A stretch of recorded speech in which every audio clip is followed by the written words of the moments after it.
नमस्कार, मैं चुनचुन कुमार। स्वागत है झारखंडी हिंदी न्यूज पर। चलिए जानते हैं आज की छोटी बड़ी सभी महत्वपूर्ण खबरों को। छठ घाटों में दंडाधिकारी व पुलिस अफसर रहेंगे तैनात। सुरक्षा व यातायात के रखेंगे पुख्ता इंतजाम।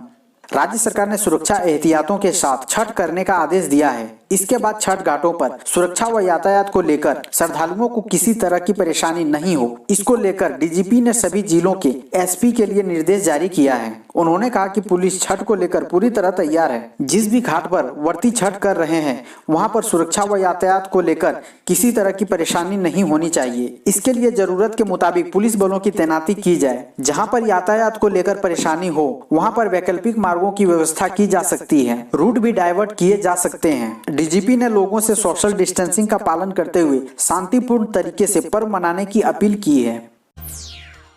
वित्त वर्ष 2021-22 के लिए शिक्षा विभाग ने जिलों से मांगा बजट प्राक्कलन। कोरोना संक्रमण के कारण लेट तलिफ चल रही तमाम सरकारी योजनाओं के बीच बजट निर्माण की प्रक्रिया प्रारंभ हो गई है। झारखंड सरकार के स्कूली शिक्षा एवं साक्षरता विभाग की ओर से रांची सहित सभी जिलों को पत्र भेजा गया है। निदेशक माध्यमिक शिक्षा की तरफ से भेजे गए पत्र में जिलों से योजना और गैर योजना मद में खर्च होने वाली राशि के आधार पर बजट निर्माण के लिए जानकारी मांगी गई है। संबंधित पत्र के आलोक में विभिन्न जिलों के जिला शिक्षा पदाधिकारी कार्यालय की ओर से पत्र भेजकर विद्यालयों से संबंधित जानकारी उपलब्ध कराने के लिए कहा गया है। झारखंड में एक शिक्षा पदाधिकारी ने बच्चों को स्कूल आने का दिया आदेश। कोरोना संक्रमण को लेकर झारखंड में स्कूल बंद है। बच्चों को ऑनलाइन पढ़ाई कराई जा रही है। इस बीच एक शिक्षा पदाधिकारी द्वारा सभी शिक्षकों के साथ साथ बच्चों को भी स्कूल में उपस्थित होने का आदेश दिया है। पूर्वी सिंहभूम जिले के पोटका की प्रखंड शिक्षा प्रसार पदाधिकारी ने लिखित आदेश जारी कर क्विज प्रतियोगिता में बच्चों को शामिल होने को कहा है। इस दौरान सभी शिक्षकों को भी अपने अपने स्कूल में उपस्थित रहना है। पूर्वी सिंहभूम जिले के पोटका की प्रखंड शिक्षा प्रसार पदाधिकारी तजिंदर कौर ने लिखित आदेश जारी किया है। महिला विकास मंच महिलाओं को देगी निःशुल्क मार्शल आर्ट व सेल्फ डिफेंस का प्रशिक्षण। महिला विकास मंच कोल्हान सहित पूरे झारखंड में रहने वाली महिलाओं को सेल्फ डिफेंस का निःशुल्क प्रशिक्षण दे रही है। 27 नवंबर से इसकी क्लास शुरू हो रही है जो 4 नवंबर तक जारी रहेगी। इच्छुक महिलाएं 10 रुपए देकर इसके लिए रजिस्ट्रेशन करा सकती है। महिला विकास मंच 27 नवंबर से 4 दिसंबर के बीच मिशन शक्ति के तहत महिला आत्मरक्षा सप्ताह का आयोजन कर रही है। इस दौरान मंच महिलाओं को बिट्टूपुर स्थित मोदी पार्क के बगल में मार्शल आर्ट और आत्मरक्षा तकनीक का प्रशिक्षण देगी।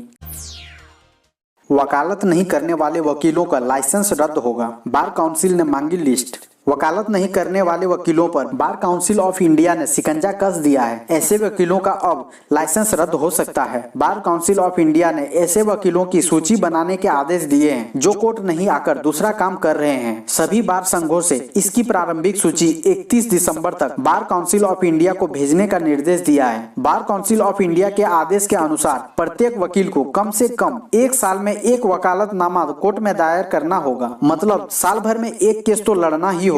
जमीन कारोबार में कई वकील के शामिल होने की सूचना मिलने के बाद बार काउंसिल ऑफ इंडिया ने यह निर्णय लिया है। झारखंड में छठ के बाद 10 लाख लोगों की कोरोना जांच की तैयारी। दिल्ली, पंजाब और केरल में कोरोना की दूसरी लहर शुरू हो गई है। दिल्ली में 15 दिन के भीतर 1 लाख से ज्यादा मरीज मिले हैं। बुधवार को सबसे ज्यादा मौत भी हुई। केरल की भी ऐसी ही हालत है। इसे देखते हुए झारखंड सतर्क हो गया है। अब सरकार छठ के बाद राज्य में बड़े पैमाने पर जांच अभियान शुरू करेगी। स्वास्थ्य विभाग 5 से 10 लाख लोगों की जाँच कराएगी। ये जाँच रैपिड एंटीजन, RT-PCR और ट्रूनेट से होगी। विशेषज्ञों का कहना है कि त्योहारी सीजन के कारण लोग जाँच के लिए आगे नहीं आ रहे हैं। अब इस जाँच अभियान के रिपोर्ट से ही राज्य में कोरोना की सही स्थिति का पता चलेगा। छठ महापर्व की तैयारी जोरों पर। कहीं छतों पर बनाए स्विमिंग पूल तो कहीं मिट्टी काटकर तालाब। कोरोना वायरस से बचाव के लिए लोगों के अंदर जबरदस्त जागरूकता देखी जा रही है। शारीरिक दूरी का अनुपालन सुनिश्चित कराने तथा दूसरे श्रद्धालुओं की सुरक्षा और अपने परिवार की रक्षा का ख्याल रखते हुए बड़े पैमाने पर लोगों ने मिट्टी के तालाब, डोभा और छतों पर पक्के स्विमिंग पूल की व्यवस्था की है। इसमें लोग अपने परिवार और रिश्तेदारों के साथ छठ महापर्व पर संध्या और प्रातः काल अर्घ देंगे। बताया जा रहा है कि इस बार कई छठ व्रती नदी और तालाबों के किनारे पहुंचकर अर्घ देने से परहेज कर रहे हैं। ऐसे लोगों ने अपनी सुविधा के अनुसार अपने अपने घर और पड़ोस में वैकल्पिक इंतजाम किए हैं। अखिल भारतीय मारवाड़ी सम्मेलन का 26वां राष्ट्रीय अधिवेशन 21-22 को राज्यपाल करेगी उद्घाटन। अखिल भारतीय मरवाड़ी सम्मेलन का 26वां 2 दिवसीय राष्ट्रीय अधिवेशन 21-22 नवंबर को राजधानी रांची के हरमू रोड स्थित मरवाड़ी भवन में होगा। 21 नवंबर को दोपहर 3 बजे झंडोत्तोलन के साथ कार्यक्रम आरंभ होगा। 4 बजे राज्यपाल द्रौपदी मुर्मू अधिवेशन का उद्घाटन करेगी। कार्यक्रम के दौरान जूम ऐप के माध्यम से राष्ट्रीय अध्यक्ष संतोष सराफ नवनिर्वाचित राष्ट्रीय अध्यक्ष गोवर्धन प्रसाद गाड़ोदिया को प्रभार सौंपेंगे। कार्यक्रम में अलका बांगड़ मुख्य अतिथि होंगी।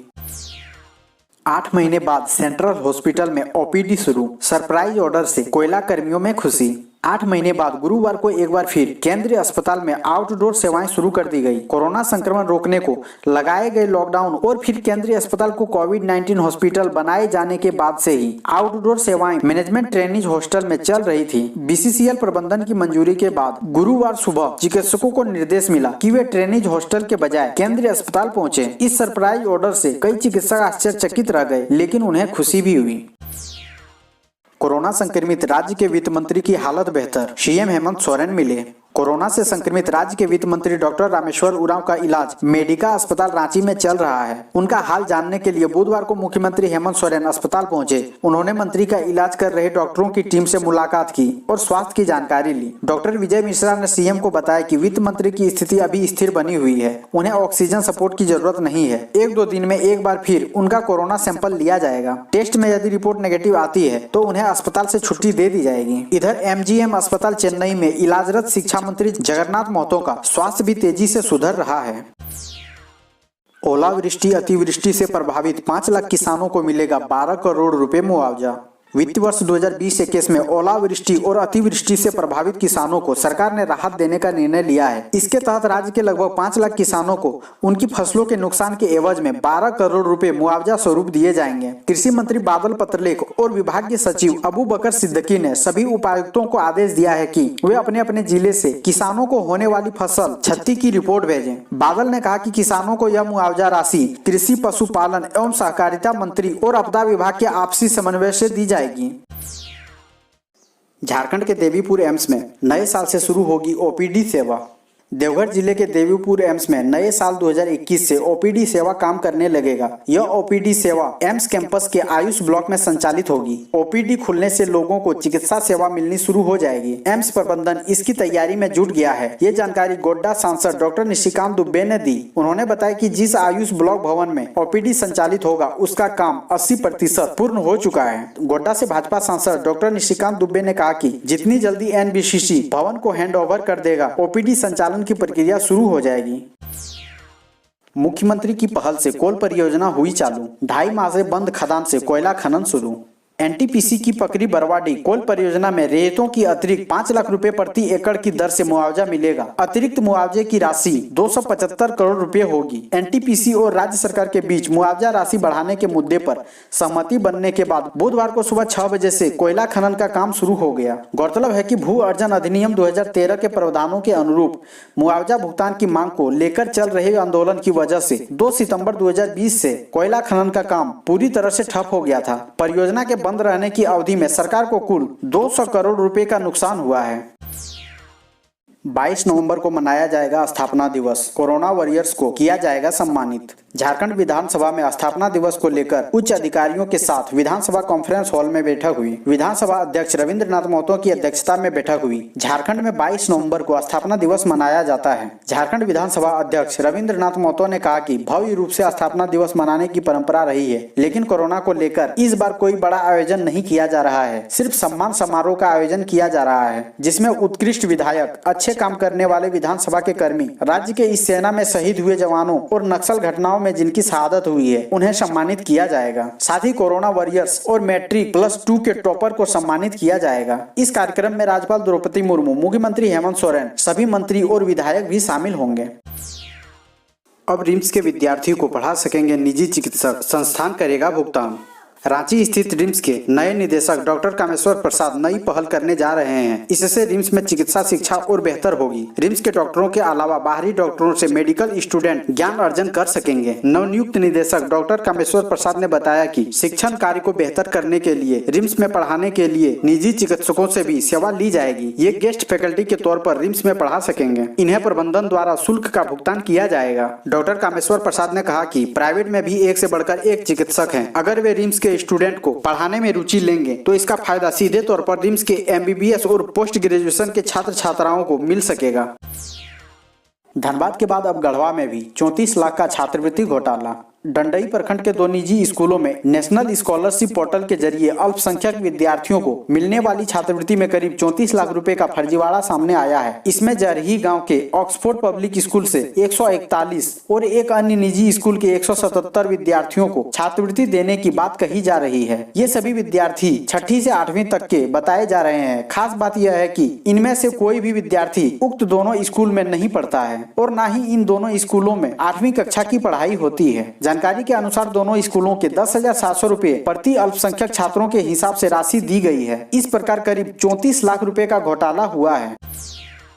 सुप्रीम कोर्ट की ई कमेटी को वकीलों की जानकारी देने की अंतिम तिथि 31 दिसंबर। सुप्रीम कोर्ट की ई कमेटी ने देश भर के अधिवक्ताओं के बारे में जानकारी मांगी है। इसके तहत BCI ने झारखंड स्टेट बार काउंसिल व जिला बार एसोसिएशन को पत्र लिखकर उनके सदस्यों की जानकारी मांगी है। पूरी जानकारी भेजने के लिए 30 दिसंबर की तिथि निर्धारित की गई है। दरअसल सुप्रीम कोर्ट की ई कमेटी देश भर के अधिवक्ताओं के बारे में जानकारी जुटा रही है।